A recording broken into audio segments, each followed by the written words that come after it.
link that's going to last forever that I'm confident in. Okay, so Awesome. here we are. We should be live on YouTube now. Again, unlisted. But this is the sales training for your sales process. And Awesome. I've got a 10-step process. So I'm going to go through Okay. and share my screen, and we'll just walk through each of the steps of this process. And then we can, personalize a little bit more to you and have time for question and answer next Monday. This will be your, exposure to the whole process in kind of a general form. And then, as you are thinking about it throughout the week, I want us to troubleshoot and make any adjustments or work on parts that you feel like maybe a little bit sticky for you when we Okay. talk next Monday. And then once Okay. you've held some calls with the process, it'll be good for us to get back together and for you to be able to share, okay, here's something I'm running into, or what would you do in this situation? And of course, repetition is the key to mastery of this. Great. So Yep. when we look at the sales process, I call it an influence structure. This is actually a great coaching structure too. You could run a coaching call almost exactly the same way as this sales call. The only thing that changes is the 10th and final step. I think when done right, sales should feel like coaching.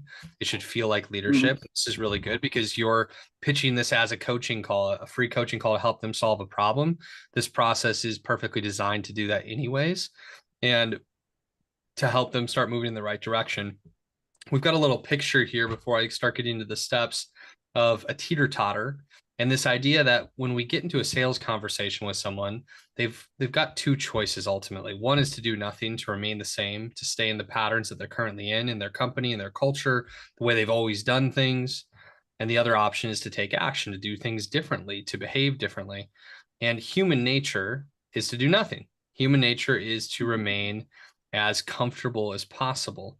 And so, what we need to do in this conversation is help people overcome that very natural desire to stay safe and to survive, which usually feels easiest to do nothing rather than make an investment, rather than change, rather than shake things up, even when things aren't very good. Most people would rather do nothing and remain comfortable. And so we need to have a compelling enough conversation for people to uncover the leverage they have to take action, to stand for something different, to recognize the truth that maybe where they're at isn't where they want to be and that they have to have a different way forward. And so that's kind of the design of this conversation, is to help people move to take action, because there's a pile of bricks on the side of the teeter totter that says do nothing when we enter the conversation. And we need to shift some of that over to the take action side. I love that. The first step of the sales process for us is to get into a peak emotional state. That means when you feel good, you're going to get better results. And emotion's really contagious. And so that's why when we watch a movie, and people are laughing, we are more likely to laugh. If we see something sad or hear something sad, we might cry watching like imaginary characters, people who aren't even real experience an emotion. We can feel the exact same thing. We really magnify each other's emotions. And so if we get on a Zoom call or an in-person sales call and we enter with anxiety or fear, then it's highly likely that the person we're with is going to feel some of that anxiety and fear. That's going to transfer them a little bit, and they're going to have significantly less confidence in moving forward and making a big decision. If we Yeah. approach the sales conversation and we're feeling confident and peaceful and calm, then they're probably going to feel a little bit more confident, peaceful, and calm. And we all have our own sovereignty. However, our emotions are affected by one another, and so we just want to make sure that we're bringing an intentional state to the call. And for some people, sales is the sort of thing that gets them nervous, gets them feeling uncomfortable or scared or whatever it is, if they don't intentionally prepare their state. And so what we consider is, deciding what are your three emotions you feel when you're at your best. For me, I feel peaceful, loving, and confident when I'm at my very best.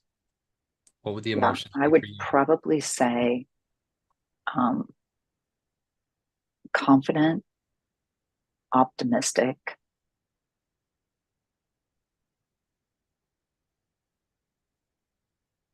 and just kind of unflappable. Yeah, yeah, yeah.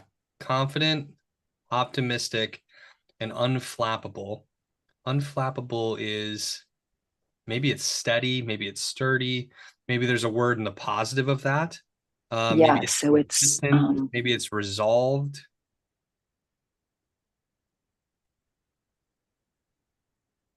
yeah, it's really about not um, it's not unshakable, but it is steady, maybe. Yeah. I like steady. I really like steady. And like what I'm imagining is like a redwood tree. It's got whatever's going on with the weather around it. Like it is solid. It is steady. You can depend on it, regardless of what's happening outside of it. That's a really great, that steadiness is a really great emotion for a salesperson to feel. Hmm. Same with optimism, same with confidence, really important. And so then my question is like, how could you get yourself feeling those things in 1, 2, 3 minutes, maybe 5 minutes? And that's what we would call your pre-call ritual.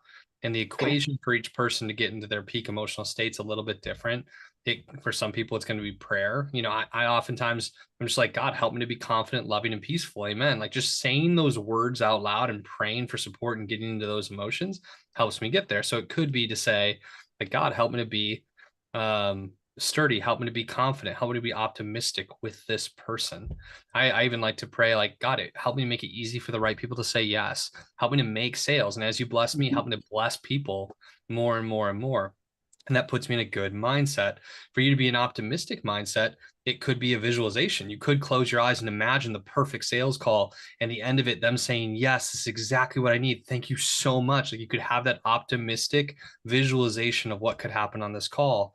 When you're talking about feeling confident, for some people, they'll do meditation. For other people, they'll like get in a power pose. Some people would move their body or dance or listen to a favorite song. There's so many different things you could do. I like oxygen. I just like a few deep breaths and Hmm. like, releasing of oxygen and maybe a little bit of sound. Like before I got in this call, just like, like I just need to like let some energy and emotion and sound out of my body. And it brings me to this calmer, more present state. And so, if you can figure out what that is for you, that equation, that thing that you can do in 1 or 2 minutes, and then you intentionally do that every time before the sales call, you feel good, you're going to get better results. And it creates the buying environment of an emotional experience that you're going to pass to them a little bit in the call. I like it. Cool. So then the second step is the first step once we're on the call, which is we want to get into rapport with the person that we're with. For me, this is brief. And especially if you're doing 25-minute calls, rather than like 45 or 50, you're going to want to keep this brief. You probably want to just connect for like a minute of the call. And Hmm. that, can happen by just asking how they are, how their day's been so far, maybe where they're from, or how do we get connected, something like that. But ultimately, like you're asking just a couple of questions. You're probably returning an answer on a question they ask you. More importantly, being in rapport is built over the course of the conversation, and it's about our communication style. We need to communicate in a way that other people can receive, and specifically that the person we're with can receive. Really, since the beginning of time, people have I read like the Old Testament and the Bible, and like if you read the Old Testament or you read any history books, like all of human history, if you were walking down the road before the internet, before cell phones and everything else, if you saw someone who looked like you, sounded like you, dressed like you, they were probably part of your tribe and you were safe. If they were very different from you, they were probably going to try to kill you and steal all your stuff. And it was like bad. And so this is like in human nature is to like trust people who communicate like us, who sound like us. The Hmm. reality of this is probably a reason for discrimination and problems and things that are like, real issues in today's world. And we shouldn't be a part of that. We want to love people who are different from us. But on the sales call, knowing that human nature is to feel safer, comfortable, and naturally in trust with people who are like us or feel like they get us, makes it Hmm. easier for us to say yes, easier for us to make a big decision and to open up on the call and all those different things. And so this is subtle, but it's paying attention to people's volume. It's paying attention to people's pace of communication. In some parts of the country, people like to talk fast and get to the point. Yep. If we go Yep. too slow, they're going to feel like, oh man, like come on, I got things to do. Let's get Hmm. going here.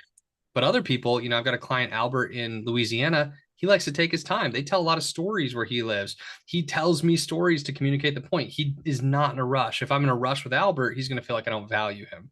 And so, like, Hmm. paying attention to the pace of how this person moves, paying attention to their volume, paying attention to their emotion. Are they feeling good or not? If somebody comes in the call and I'm like, hey, like, how are you doing? And they're like, oh, I've had the craziest day. It's been back to back to back to back. I'm like, oh, I've had days like that. Is this still a good time to connect? Or would you rather reschedule to another day when you feel more present? Most people are going to say, no, this time's good. But now we're in rapport already because I've Right. honored how they're feeling. Um, on the flip side, if somebody comes in and they're like, oh my gosh, I've had the most amazing day. Even if I haven't, I'm going to meet them in that energy. I'm like, that's amazing. Give me some of what you're having. That sounds awesome. I'm excited to be talking to you. And so just like meeting them where they're at, a little bit of mirroring and matching and how we Hmm. communicate is important and valuable.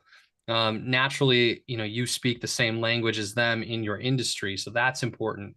But a mistake sometimes people make is they want to sound smart. And so they start using terms that other people don't understand that are really buzzy, but don't mean something. We want to speak in common language so the person feels like they're with us, not like they don't understand us. Right. Uh, Yeah. these kinds of simple things. This is really how rapport and connectivity, connection is built.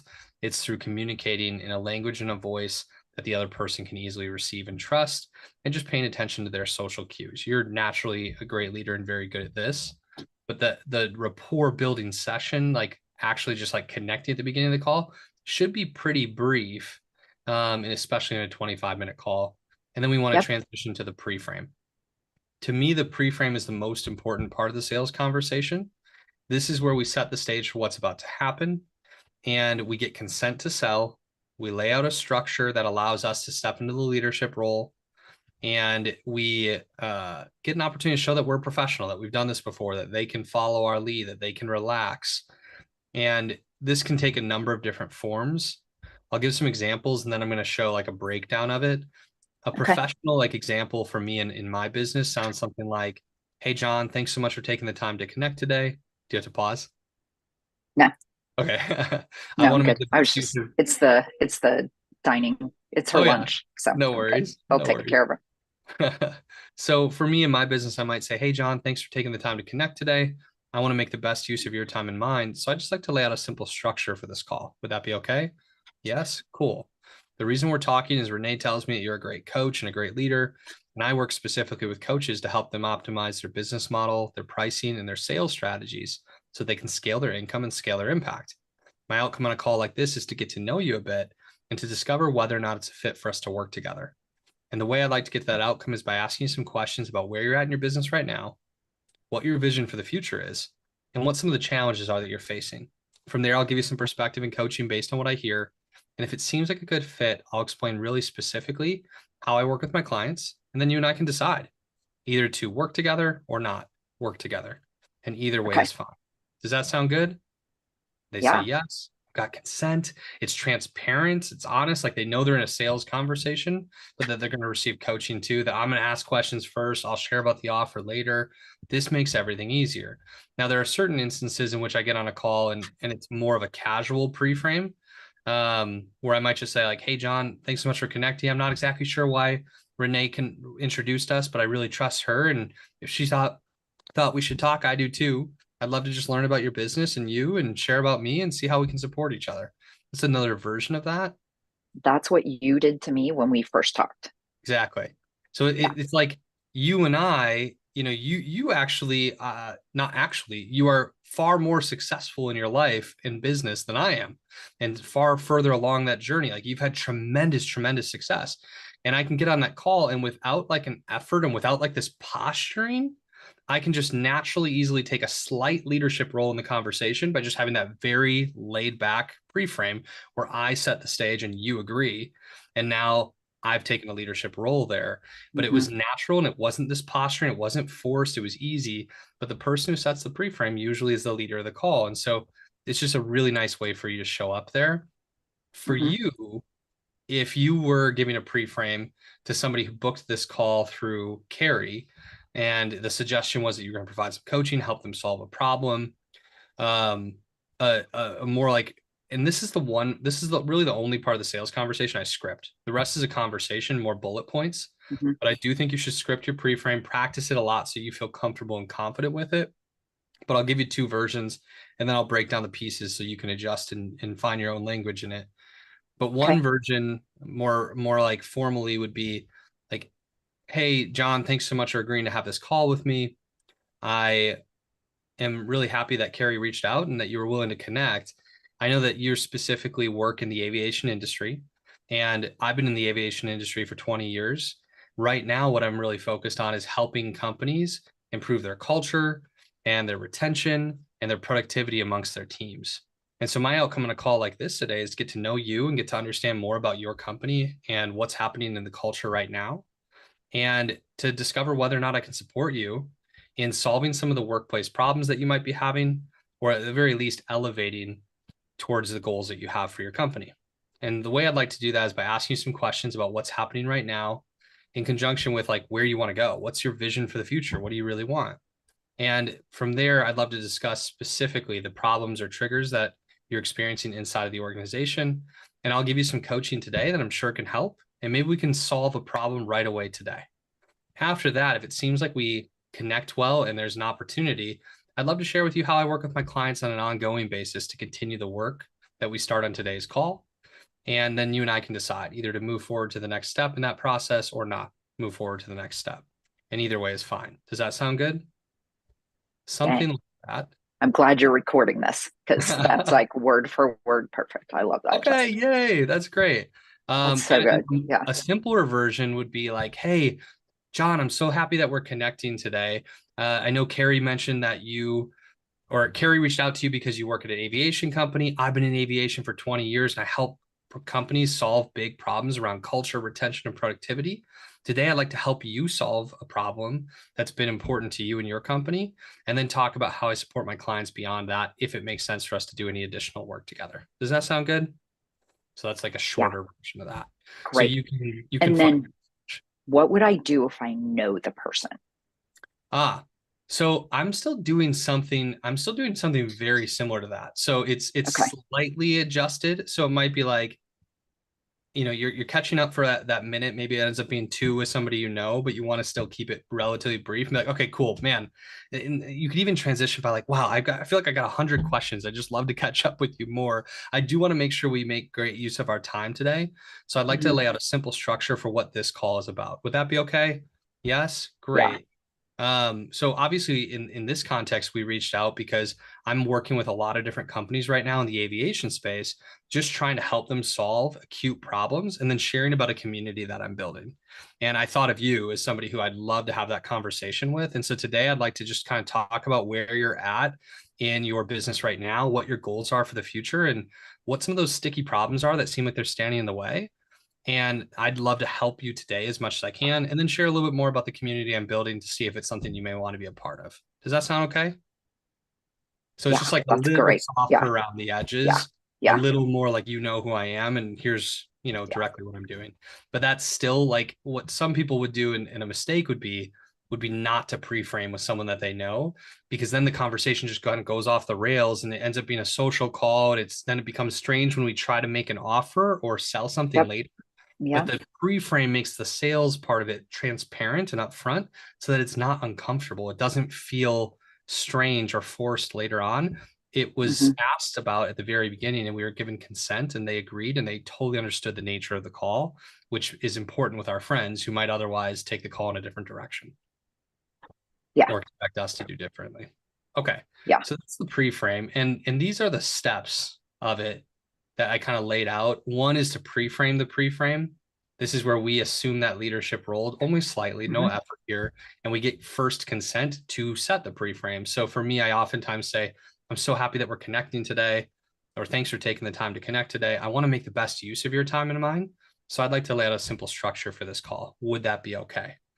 That like communicates your time value and theirs and just mutual respect. And you get the first yes there. Then we're Okay. explaining why we're on the call with them. So this can include very specifically like, who they are, who you are, why that meshes together, what you do, how you do it, or specifically and clearly how you got on the call. So if you were then referred by somebody and you didn't have Carrie book the call, then this piece just changes slightly. Like obviously we're on Right. this call together because Sharon told me that, or Sharon connected us and thought that it would make sense for us to consider working together. And Sharon probably told you this, but as you know, I've been in the aviation industry for 20 years and I'm doing this and this and this. So it's just like you're telling them a little bit about who you are and you Hmm. know who they are. Like I know you're in the aviation industry and you're very successful or whatever you know about them. Here's what I'm doing. Here's how we ended up getting this booked.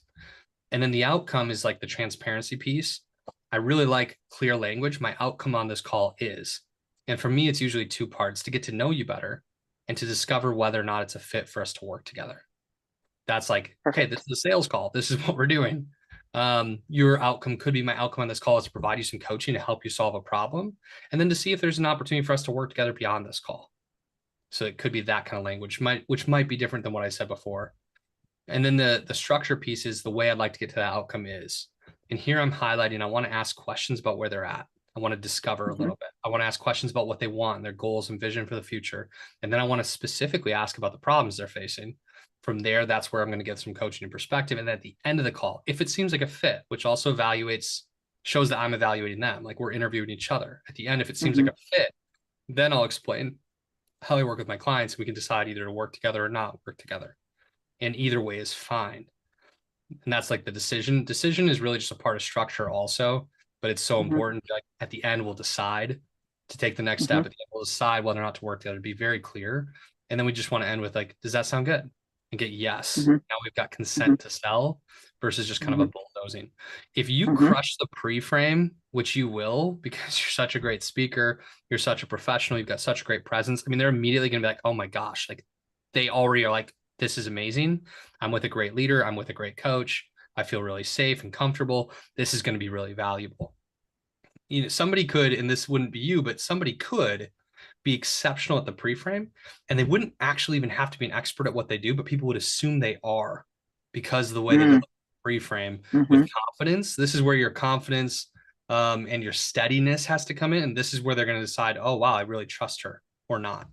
But for you, it will be that they do. If we do the pre-frame really well, we're almost always going to go straight from the pre-frame to discovery from 3 to 5 Mm-hmm. here. Mm-hmm.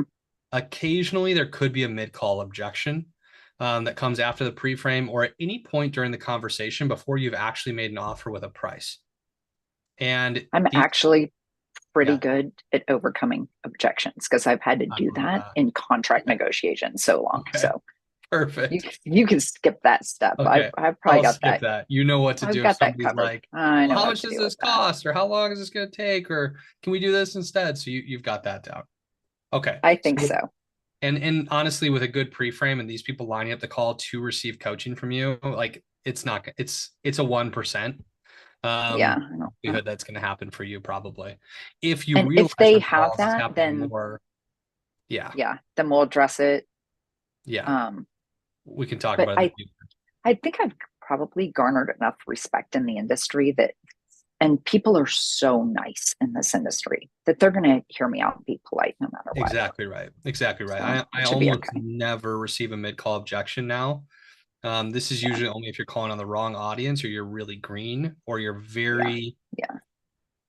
you have a lot of self-doubt in your pre-frame. Then people will have Mm, doubt also, and then they'll start asking questions or trying to take over the call. If this yeah. you run into this at all, we'll talk about it later. But yeah, you're going to Okay. go 99% of the time pre-frame to discovery. So then we're just doing what we said in the pre-frame we are going to do. Now we're asking questions about their present situation.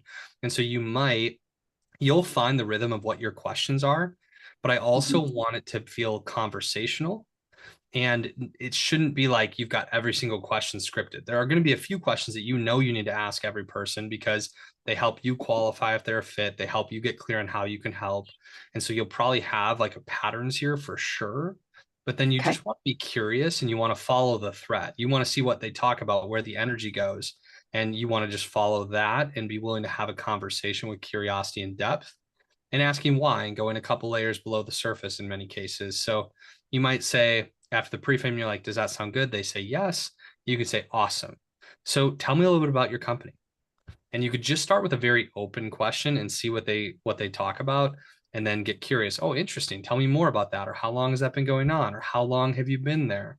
Or what are you really proud of about your culture and the way that the company's operating right now? What feels really difficult or painful in the current environment? Mm-hmm. um how many, maybe you want to know how many employees do they have, and what's the relationship, what's your relationship to the C-level executives if you're talking to HR, what's your relationship with the team. You again, you'll find yours there, but you want to understand like either where they're at now, this present or past. So if there's something that they hit on that seems interesting and important, you might say, how long has that been going on? When did that start? Why did that start? How long have you wanted to solve that problem? Why is this so Mm-hmm. important to you? these things are really important. So you start to understand like what the culture of the company is. Like, maybe you'd even ask an interesting question like, hey, if I were to talk to one of the entry level team members, what would they say about the culture? Like, what do you believe they Mm, think is? These kinds of questions can be really interesting. And this is a piece where next Monday, if we want to like talk specifically about what you think, or you want to share some of the discovery questions you'd ask, that we can dive into. okay. But again, it's just a conversation about the present and the past. And then vision is all about the future. So this is Mhm, where we're going to ask a similar frame of questions, but it's more about what they want. Like, what do you really want the company to be like? And actually, if you're talking to somebody from HR in discovery, you might ask a question like, what is what are the company's values right now, or what is the company's culture or goals or things like that in mhm, vision. But then you might also say, what are your goals for the company? Or what do you think the company's culture's focus should be? So, like, you might want to mm, involve like, their personal opinions separate from the company's, because mhm. as they share their personal opinions and you value their perspective and they feel seen, the leverage for them to want to work with you and change and do something different when you value their opinions separate from the company's probably grows. Yeah. And so then envision, yeah, what are the goals of the company? What do you know what the revenue goals are? What kinds of goals do you have for culture? What kinds of goals do you have around your retention, Mhm, productivity? Like what feels important moving forward? If you could accomplish anything over the next 12 months, what would it be? And you mhm, just want to help them like share the vision really fully. And so mhm, again, you can ask, why is that so important to you? How long have you wanted that? Have you shared these objectives with the team? Um, you know, eh, are these posted anywhere? Like you might want to investigate like how there's accountability to these goals, support, whatever it is that you feel like you can help with. You want to investigate and find what's missing that that they need. mhm, And then you want to get to the gap. So if you know Discovery, here's where they're at as a company. Like here's their revenue, here's their retention rates, here's their engagement, and you know what those same things are in the goals. Like they'd like to get it to here. Then the question is, what's the biggest problem standing in the way, or one or two or three problems? But in many cases, if we can narrow it on one, that's great. So you might say, like, what's the biggest problem that's holding you back from achieving that revenue goal, or what do you think is the biggest problem that's causing this retention issue that you talked to, or preventing you from achieving this retention goal, or whatever it is. And so you gain the problem or the challenge, the thing that's standing in the way, and they might get it right away, and that's great. If they don't get it, or they're giving you the wrong answer and you know it because you can see the situation better than they can, you might say, mhm, interesting, what else do you think stands in the way? You just get another answer, and then mhm, like, oh yeah, that sounds like it to me. Or you might say, have you considered this? You're like, yeah, that sounds important, but have you considered this, which could be a root cause of that? And this is where you might provide a little coaching, a little perspective to help them yeah. find the Yeah. truth. And if you can illustrate a truth that they didn't quite see, a blind spot maybe that they had, if they're Mhm, coachable, they're going to be like, oh, wow, I hadn't thought of it like that. Or, yes, yeah. that's it. And you can really build some trust here in Yeah. helping them identify the problem. Once they've Yeah. identified the problem, this is like kind of the ninja step that other people don't use in their sales process very often, but you want to help them before solving the problem or going right to the answer, understand the potential of what's going to happen if they don't solve the problem and what life and Mm, business could be like if they did solve the problem. This is where leverage for action can be uncovered at a higher level. Like, and people are going to feel a desire for this even more. And so the question would be, okay, let's say their biggest problem is retention. Rather than just helping them solve the retention problem now with some coaching, you want to consider saying first, okay, how long have you had this problem? 3 mhm. years. Okay, cool. Yeah. What would the consequence be of 3 more years of not solving this problem, of continuing on the track that you're on around retention? Yeah. And then What's what at would stake? happen? Yeah, and how would that feel? What's And at who that stake if you affect don't solve besides it? you? Yeah. Yeah. Exactly. Oh, yeah. Those are good Um, follow-up questions. and then I want to go into, okay, if you like conquered this one thing, like let's imagine your retention went up by, I don't know what the numbers are, but let's say your retention improved by 30% and it went from being a weakness to a strength. What would be possible for your business then? What do you think that would create in your culture to have the same people instead of new people all the time? And then what? And what else would happen as a result of that? and who would be affected by that, and then what kind of higher level problems do you think you could focus on solving, and so that they Hmm. can see like, wow, that would really be worth a lot to the company. Hmm. In some cases, people are even going to be able to tell you like, oh man, this would be worth millions of dollars, or this Hmm. would be worth like hundreds of hours of time, or whatever it is. And like, this is why your $10,000 price tag becomes so small, because of what they Right. stand to gain and what they stand to lose if they don't do anything to solve this problem that's been existing for probably too long already. Right. Then I want to get into commitment and be like, okay, cool. How committed then are you to solving this problem? And Mm.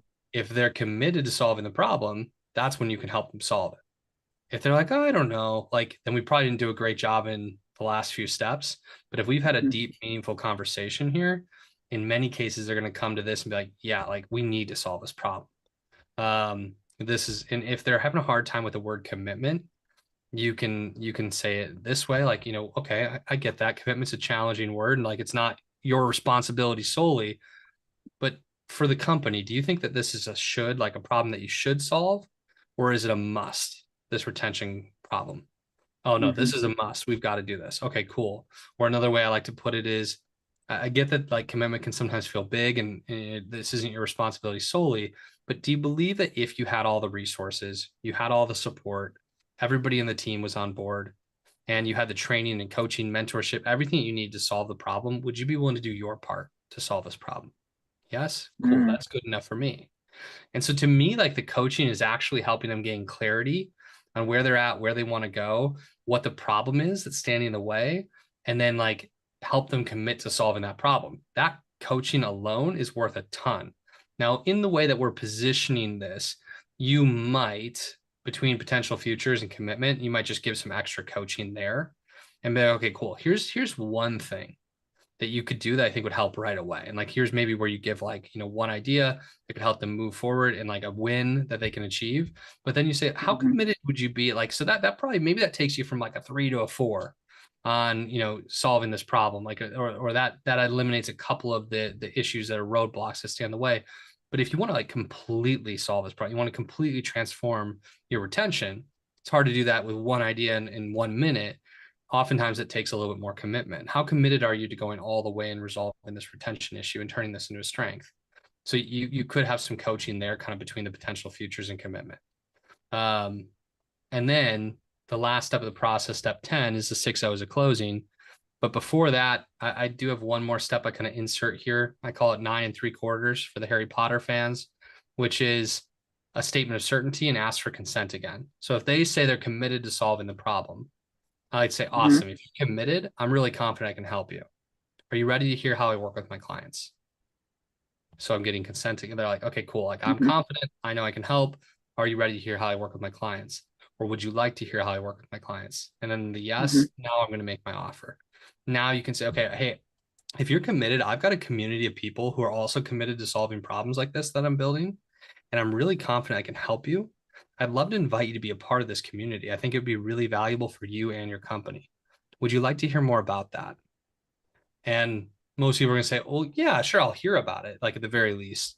And so Hmm. now you're going to share your details. And the 6 O's of closing, the first step naturally is to make your offer. So you want to remain calm, certain, optimistic, your unshakable self that you were all call, and you want to have leadership here. So I don't think this can be an issue for you, but some people get weird when they get to making an offer. So your emotional state's important. Just remain in that state that you've been in the whole time. Maybe a deep centering breath right before you get into this is all you need to remember who you are. But we're going to share the details of your program. You say, okay, cool. The way I work with my clients now is this program called the Collective, or whatever your name was of your program. Yeah. It goes this, and this. And it's over this period of time. And then I want to so I want to share the details, but I also then want to personalize it and to the outcome that they have. So like this is really going to help. I think those group calls are really going to help with this, or I think this component of the program is really going to be what you need to solve that problem. And so like we're going to be really more important than the details. We're going to be outcome focused in solving that retention problem for you, or solving that productivity problem for you, and helping you take your business to another level. The other Hmm. value of this is you get to be in community with other leaders in the aviation space where you can actually be collaborating, working together, supporting each other. I know that might sound outside the box, but trust me, there's tremendous opportunity in this. to learn from each other and support each other. And each of us can grow when we do that the right way. And so that's the program. It's worth, $20,000. We're offering it for 10K. And I'd love for you to be a part of this. Is this something that you'd like to do? So I'm going to share the value of the program. I'm going to share the price, and then I'm going to ask, do you want to be a part of this? And this is where then, they could just be like, yeah, we're in. Like, this sounds great. It's really fun when that happens. Most of the time, Mm-hmm. there's an objection, a question, or a concern. That doesn't mean Mm-hmm. that they're a no, it's just part of the process. And Mm-hmm. so when we do receive an objection, step 2 and 3 here are happening at the same time. When we receive an objection, we want to make it okay that they objected. And so the first step might be just, reminding yourself, this is normal, this is okay. My mentor, Jake Merriman, used to say, the amateur receives an objection and they panic, they get nervous, uncomfortable. The master receives an objection and says, an objection to be expected. It's normal, it's part of the process. And Mm-hmm. so just taking a deep breath, reminding yourself that you're okay is important sometimes. But then I like to validate the objection for them. I like to say, I totally get it. It is a big investment. Or I totally get it. Get it. You should have everybody in the company who's an important decision maker on board around this decision. Or I totally get it. Like, timing is really important. So I want to validate first, but then I'm going to get curious, coming back to number 2 here, and I'm going to find the root of the objection. So Yeah. curiosity and calm is important here. Yeah, I totally get it. It is a big investment. Tell me more about that. Where I'm going to let them explain why they're saying that it's big investment. All right, totally get it. Like, time's really important. Tell me more about that. And I want to just like let them share. Or yeah, I get it. Like, who do you think are the decision makers for something like this that like need to Mm-hmm. give the green light? And then, like, cool, if you approach them with something that you wanted to do, that you were committed, was a good idea, how would they respond to your level of commitment, your desire for something? Mm. It's good. So like, it's good investigation to understand the situation. And just get curious. You're just having a conversation. But then you also might, and like, when you're talking about getting to the root of the objection, you might say, cool, like, if it was free, would you want to be a part of it? Like, is it the right program for you? Just want to check in on that piece. If they say yes, you found the root of the objection is just the money. Or Mm-hmm. then it might be like, okay, cool. If your superior said, whatever you think, we trust you. Do you know what you want to do? Like, is this something you'd like to be a part of if they were in support? If you get them to say, yes, I'm in, now we've eliminated the other objections. And it's just getting the approval from the other person versus them not claiming their part in it and approaching the other person with like, oh, I'm not sure if we should do it or not. So if they had another question or concern, you want to receive it now. Or you want them to say out loud, yeah, I'm in. I just need them to approve and agree. That's the curiosity piece of this, or the root objection. But then we also might Okay. point them back to the outcome that they have, as they're taking Mm-hmm. ownership for the decision and the truth. Like, I totally get it. It is a big investment. Tell me more about that. Well, this, we're kind of tight. This is going on. Totally get it. Makes a lot of sense. You also said that you've been facing this problem for 5 years around your productivity, and that you think it's 5 more years of this would cost you millions of dollars.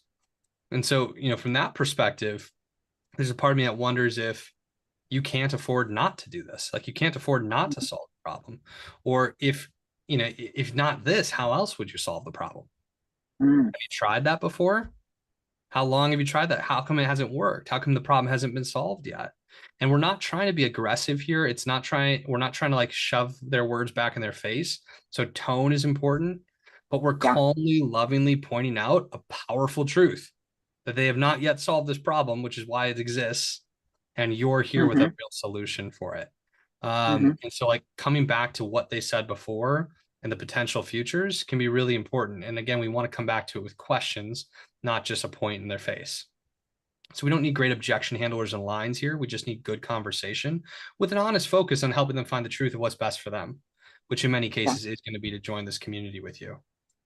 And then Okay. we might need to open them back up and optimize the offer. So maybe they're like, oh, well, we just don't have that in the budget right now. Um, and if they said that, like, maybe like, okay, cool. If we could fit it in the budget, would you like to be a part of this? That's the open part. And they're like, well, yeah. Okay, awesome. Like, what if we allowed you to just make monthly payments over the course of the next year and it was $1,000 a month instead of 10K up front? Could you do that? That's the optimization. You might be willing to offer something like that, and maybe Okay. that solves the problem. Or if they're like, oh, we're at our budget and we don't get to reset the budget for 2 more months. Can we wait and join in 2 months? if somebody says that to me and they're an absolute perfect fit who I really want to work with, I'm going to say, well, why don't we do this? Like, why don't we have you make a down payment today? Like, we could have you even just make a $500 down payment to say you're in, and then $500 next month, and then you can pay off the additional 9,000 in 2 months when the budget resets. But what this allows you to do is be part of the community now and not lose the momentum that we could gain from this conversation. And something that I'll do is like, if they're like, oh, just, the next 2 months are really crazy, I just don't know if we've got the time, I'll give you the next 2 months for free. Like, let's do a deposit Mhm. now and let's have you officially make your payment in 2 months, but we'll give you 14 months in the program. So to make Mhm. it easy and make sure it's a win for you. Does that sound good? Yeah. Like Yeah. those I like light that. adjustments, like they're still paying the same amount. They're you're not counting the 2 months, they're super busy and they've got this excuse, right? So Hmm. those kinds of little strategies where there's wiggle room that you're comfortable with, I'll sometimes make to optimize the offer. Okay. And then, we got to re-ask, like, how does that sound? Or do you want to do this? We need to like ask for the order again in making the offer. Or and then the other thing here is I want to end every call with yes, no, or the next call booked. So I want to ask enough questions, get curious, see if we can problem solve and find a way to move to yes right now. In which case I want to Hmm. collect payment right now, ideally. We can send Hmm. an invoice if you need to, but generally speaking, best practice, we collect payment on the spot. Like I'll pull up the sales page with them and walk them through it and take their payment. I know I didn't do that with you. It does depend. And in this industry, maybe an invoice is better. But when you send an invoice, there are there is a chance that somebody who's a yes changes their mind, doesn't pay the invoice. You have to follow up Yep. 3 times. So if we can Yep. collect payment right now, significantly better. Like, cool, let's gather some information from you, collect your payment, and then we'll do your onboarding right now briefly so that we're ready to get your first call on the calendar. Like something like that is best. I'm also fine with it being a no right now. I'm willing to let people go. Not, I don't believe everyone's going to be a fit. Um, Yeah. but I want an answer. If they want to think about it or take some time, then I want to book the next call right now. I don't want any follow up. I don't want any open loops. I don't want any I think about it where like you have to message them multiple times. Now it's like you're chasing them. It's a bad dynamic. So Yeah. instead, if they're like, I want to think about it or I need to talk to a decision maker, okay, cool. How long do you think you need to make this decision? Is this a decision that can be made in the next couple of days? Do you need a week? Okay, cool. Can we line up that time now for us to just jump back on a call together and make a decision one way or another? Or can we line up a time for next week for you, me, and the CEO to get together and sort this out and decide what's best? And I want to I get like that that. all on the calendar now. That's going to make things easy. Now, sometimes people will reschedule or whatever else, but if it's on the calendar, you can be at ease and you're not chasing them. They're just going to come back to you and be much more likely to buy. And Right. ultimately, it's going to call them to a decision. So that's I that's like it. the process. Any questions that are popping up or thoughts as I'm sharing this? Um, like the one that's been running through my head for the last 15 minutes is I don't know if I can actually do this in 25 minutes. I know. So this is when I originally started holding sales calls like this, I did always book them for an hour, and then 50 minutes because I started just creating a little bit of buffer in my calendar. So I Yeah. learned this process doing it like that. But then I have held a lot of 25-minute calls doing this. But after you got good at the 50-minute. That is true for me. Yeah. I do. I So I have think some that's probably people. going to be true for me too. Like I think I'm Yeah. going to need 50 minutes for the first 10 or so. I like it. If you're willing to do 50, you can Yeah. have really deep conversations and build a lot of leverage and help people really clarify the problem and commit to solve it. And they can already feel like you're at some point during that conversation, they might just begin to feel like you're their coach. You're asking the questions Yeah. that no one else is asking them that they need to be asked and helping them discover and remember things that they wouldn't have thought about. And like, I love this as a 45-minute or an hour long conversation. I really do. And then, yes, once you get really good, you know how to be efficient and direct with the questions you're asking, you can bring it down to 25 really easily. And, I've done versions of this at big conferences where we're on a real time crunch in 5 minutes, 10 minutes. And I'm cutting out certain steps. I'm getting really direct and right into the heart of the Yeah. matter. But it's very nice in 45 minutes to an hour. Yeah. I mean, if I do a good job at it, I don't think I can do it in 25 minutes and close. Yeah.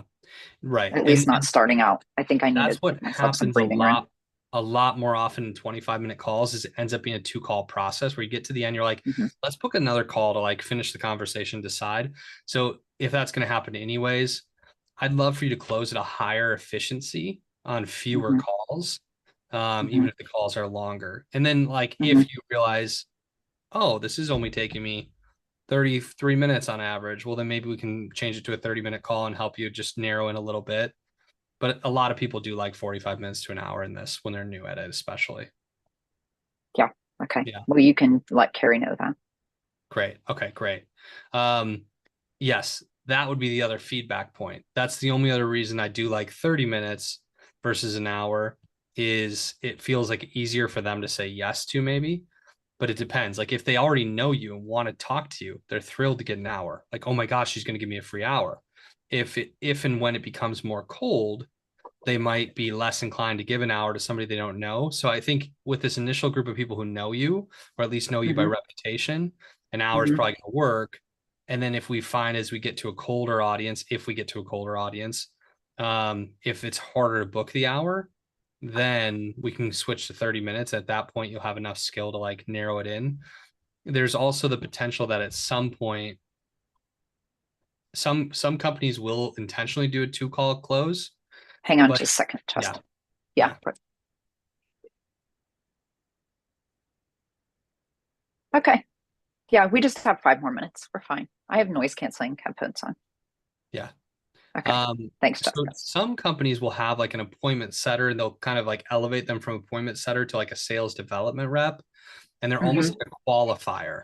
So they'll maybe have Mm. somebody else on their team hold like a 25-minute qualifying call, do a little bit of discovery, and then book the second call with you. Hmm. Um, and that way you're not wasting time with people who don't show up or who aren't really qualified. Or if you feel like yours becomes a longer sales cycle and it's going to need two calls no matter what, there's just a number of factors to consider. But my favorite starting out was a 1 hour call, and I try to close the deal and collect the payment on that call. Yeah, Whenever I I could. think that works. And then I think Carrie will be able to tell, like, yeah, they're, you know, iffy about an hour, then she can say, Yeah, we could just do a 30-minute call. that's great. Yeah. So maybe you could have in your calendar 1 hour and 30-minute options because most Hmm. of the time she's going to click and fill out the info for them. And even if she sent it to them, then they can choose. And that is one of the reasons I have 25 and 50 for mine. So Hmm. that people can choose based on their nature. Like if they're like, I want to get to the point, I don't have that much time, people pick a shorter call, but people who really want the time with me pick the longer time.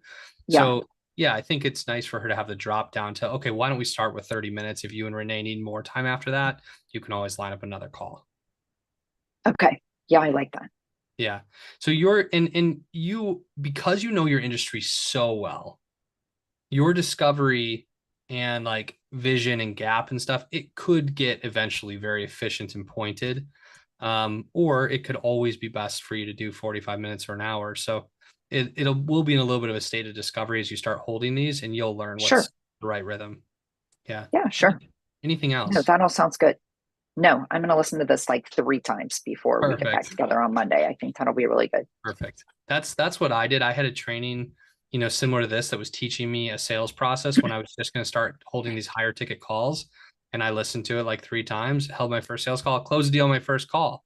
That's not always going to happen, but like I got the repetitions. I just got it in my brain until it Hmm. became easy. And the reminder for you is that everything here is a conversation with Yeah. slight exception to 2 points. Like you really want to be prepared on your pre-frame and you really want to be prepared on how you're going to share your offer. But everything Hmm. else is just a conversation. You're such a great leader, such a great conversationalist.